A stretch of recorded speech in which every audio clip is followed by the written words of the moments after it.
Welcome to The Explainer. Today, we are diving into a literal, high-stakes medical detective story. We're going to be analyzing this absolutely fascinating 2025 paper from Nature Scientific Reports, and it brings together three things you would rarely expect to hear in the same sentence: artificial intelligence, the microscopic bacteria living inside us, and the hunt for one of medicine's most elusive killers, pancreatic cancer. We've got a lot of ground to cover to see exactly how these elements combine, and trust me, the real-world stakes here absolutely could not be higher. Okay, let's dive right into this. 8%. Let that number really sink in for a second. That is the 5-year survival rate for pancreatic cancer. It's staggeringly low, isn't it?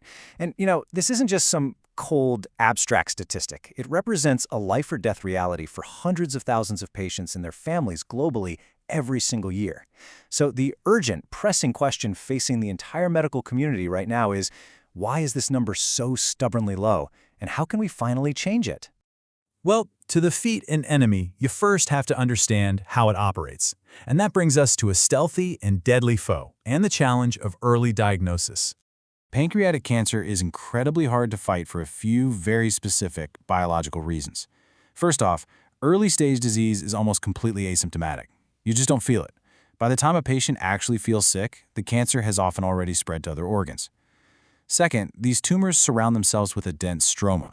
Basically, think of it as a thick, physical fortress wall that literally blocks standard chemotherapy drugs from getting inside. And inside that wall, the tumor microenvironment is highly immunosuppressive.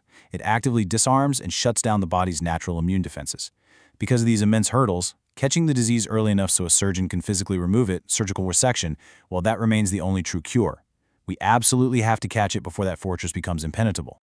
But if we can't easily see the tumor itself early on, how do we find it? That brings us to tiny messengers in the blood, seeking microscopic clues. The researchers behind this paper asked a brilliant question. What if we looked for the microscopic messengers the tumor leaves behind? This brings us to a really crucial biological concept called extracellular vesicles, or EVs. Let's unpack that jargon for a second. Imagine EVs as tiny biological bottled messages, or little backpacks excreted by bacteria. These microscopic messengers enter the bloodstream and just circulate throughout your entire body. Because they're super stable and can seamlessly cross physiological barriers, they offer doctors a completely non-invasive window into what is happening in distant organs, including a developing tumor microenvironment. It's an ingenious way to gather vital intelligence without needing a dangerous, difficult biopsy. And this concept allowed researchers to build a totally new diagnostic pipeline. They followed a really clear chronological method. Step 1, collect simple blood samples from patients. Step 2, isolate those tiny extracellular vesicles floating around in the blood serum. Step 3, sequence the microbial DNA trapped inside those vesicles to get a clear genetic signature of the microbiome. And finally, Step 4, feed that raw genetic data straight into machine learning algorithms. They effectively turned a simple, standard vial of blood into a massive digital data set. But raw data isn't enough on its own. We need a detective capable of making sense of it all. This is where AI joins the hunt, sifting through the noise. Machine learning is the ultimate super sleuth. It can spot mathematical patterns our human eyes would completely miss. But of course, an AI is only as good as its data. The researchers were incredibly rigorous here. They started with a cohort of 38 pancreatic cancer patients and 52 healthy controls. Now, to make absolutely sure the AI didn't follow false leads, they used a statistical technique called propensity score matching. Think of this as mathematically forcing an apples-to-apples comparison. It perfectly balanced the age and sex across both the healthy and cancer groups, guaranteeing the AI was looking strictly for signatures caused by the cancer, not just natural differences caused by someone being older or different gender. Even with pristine data, you have thousands of different types of microbes in the human body. So before the AI could make a diagnosis, they had to find the needle in the haystack. They used complex statistical tools, specifically lasso regression and stepwise selection, to shrink down those thousands of microbes into just a few prime suspects. In simple terms, these tools act like a giant filter. They strip away all the innocent bystander bacteria until they isolate only the specific bacterial markers mathematically linked to the disease. Now that we've narrowed down our list of suspects, let's move on to the microbial signatures and uncover the actual evidence left behind by the cancer. The data here is visually striking. When you map out the abundance of specific microbes in box plots, you can clearly see the separation. The red data points, which represent the cancer patients, are incredibly distinct from the teal data points of the healthy controls. The microbiome of a healthy person looks fundamentally, undeniably different from someone harboring a pancreatic tumor. And this brilliantly illustrates a much deeper biological narrative. When the researchers looked closely at these differences, a story really started to emerge. Healthy patients had microbiomes high in actinobacteria. These are basically the good guys. They help produce butyrate, which is a powerful anti-inflammatory that keeps the gut and body in a healthy balance. But in the pancreatic cancer patients, that protective bacteria drops off, and instead we see a big increase in a genus called Akkermansia. In this specific context, that spike signals an altered glucose metabolism, which is a known hallmark of cancer, and it points directly toward potential tumorigenesis.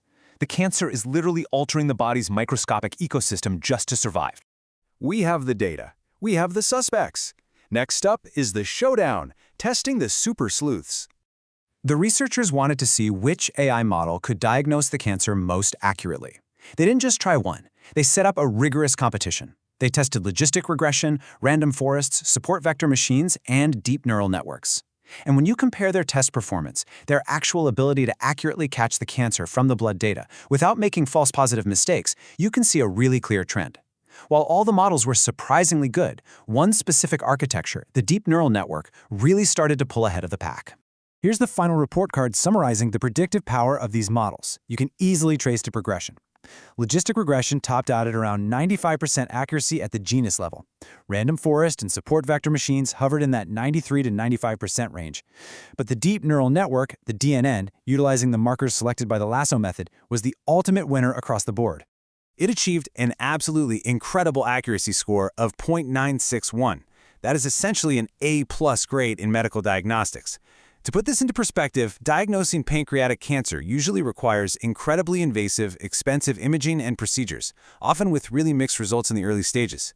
To be able to identify the presence of one of the most hidden, deadly cancers with over 96% accuracy, purely from bacterial signals floating in a standard blood test, that is nothing short of a profound breakthrough for medical science. So what exactly was this winning AI looking at? Well, it was these 11 prime suspects. This specific combination of microbial clues, isolated at the genus level, gave the model its incredible accuracy. The hit list includes Ruminococcaceae UCG013, Ruminoclostridium, Propionobacterium, the Lactospiraceae NK4816 group, Corynebacterium 1, Akkermansia, Mucospirillum, Pseudomonas, Diaphorobacter, Clostridium sensus stricto 1, and Turritosibacter. Basically, the AI learned that when these 11 specific bacteria show up in the blood's extracellular vesicles in a particular pattern, it forms a glaring, undeniable red flag for pancreatic cancer.